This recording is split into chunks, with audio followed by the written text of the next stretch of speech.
Dans un instant, nous recevons Éric Brion, premier port de Balance ton port. En octobre 2017, Sandra Muller, créatrice du hashtag Balance ton port, le visait dans un tweet. Elle citait une phrase que l'ancien patron d'Equidia lui aurait dit en soirée. On va revenir sur ces mots prononcés dans un instant qui lui valent aujourd'hui à Sandra Muller une condamnation pour diffamation. Elle est condamnée à payer 20 000 € à Éric Brion. Elle fait appel. D'abord sa réaction tout à l'heure au tribunal. La décision est lourde, elle est punitive, elle est décevante, elle est incompréhensible pour moi. Cette décision n'enlève rien du tout. Elle n'enlève rien au fait que la parole des femmes s'est libérée, que vous devez continuer à parler, que vous devez continuer à dénoncer les agissements répréhensibles, quels qu'ils soient. La peur ne doit pas gagner, la peur ne doit pas changer de camp. Je continuerai donc de me battre sur ces questions chaque jour. Bonsoir Éric Brion, donc vous étiez visé dans le premier tweet Balance ton port. On a envie d'entendre votre réaction après cette condamnation à diffamation pour Sandra Muller. Mais d'abord, j'aimerais qu'on rebondisse sur ce qu'elle vient de dire. Elle dit aux femmes, continuez à parler. Est-ce que vous leur dites la même chose aujourd'hui ou est-ce que c'est la fin du mouvement Balance ton port? Non, je dis exactement la même chose, continuez à parler. La libération de la parole est un mouvement de société extrêmement important. Je suis totalement favorable au mouvement MeToo, mais ce qui a été reproché à Balance ton port et à Sandra Muller, c'est très clair dans la décision de justice qui est assez sévère, c'est d'avoir menti et de s'être positionné plutôt dans la délation, sans preuve et en modifiant la réalité. Donc oui, continuer, le mouvement MeToo et la libération de la parole est un mouvement vital. Il n'y a aucun doute et aucune ambiguïté de ma part là-dessus. Et vous vous sentez comment? Vous vous dites que votre honneur est lavé aujourd'hui? Je me sens soulagé. Ça fait 2 ans que je suis une situation extrêmement compliquée. Ça a été très violent. J'ai été jugé par le tribunal du buzz, par les réseaux sociaux, par Twitter. D'ailleurs, c'est assez étrange. Le patron de Twitter France a même pris position la veille de l'audience du 29 mai en faveur de Sandra Muller. Donc, moi, j'avais face à moi Twitter, même son responsable en France, et j'ai été jugé. On a dit, voilà, cet homme est un harceleur sexuel dans le cadre du boulot. On va essayer de comprendre justement ce qui s'est vraiment passé. On remonte le temps. Tout part de 2 tweets de Sandra Muller. On est alors en octobre 2017. Premier tweet, Balance ton port. Donc c'est la création vraiment du hashtag. Toi aussi raconte en donnant le nom et les détails un harcèlement. Il manque le M, mais il s'agit bien de harcèlement sexuel que tu as connu dans ton boulot. Je vous attends.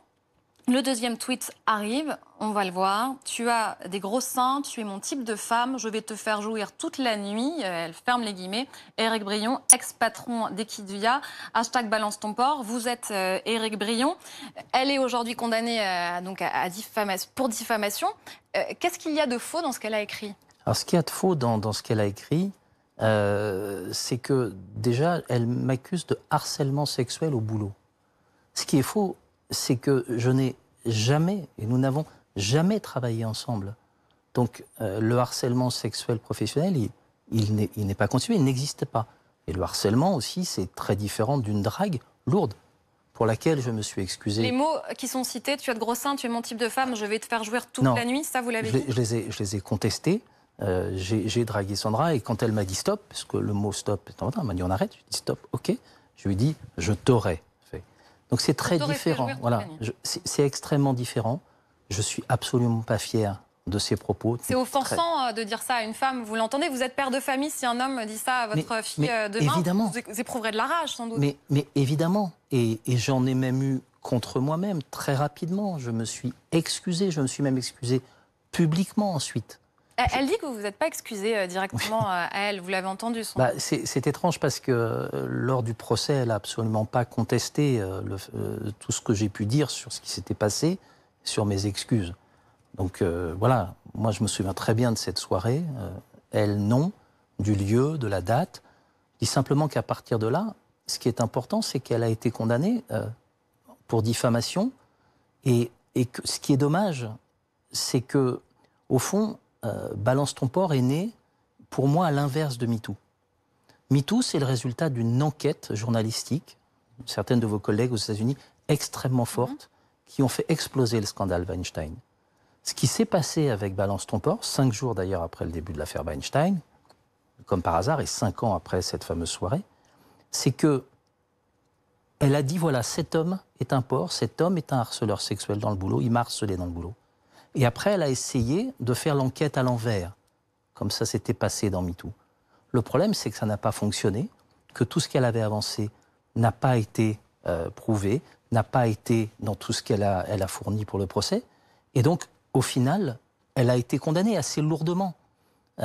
Et moi, aujourd'hui, vous me demandez si mon honneur est lavé. Oui, parce que personne ne s'est vraiment préoccupé de ce que j'ai vécu pendant 2 ans.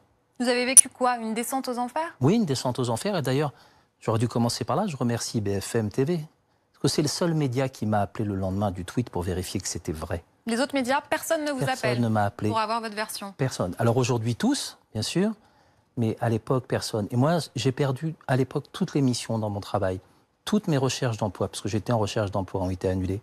Ma compagne de l'époque, avec laquelle je n'étais pas au moment du tweet, est partie. J'ai perdu des amis. J'ai dû discuter tout ça avec mes filles. Avec mes filles. J'ai discuté ça avec ma fille aînée. Ça a été très compliqué avec ma maman, avec ma sœur.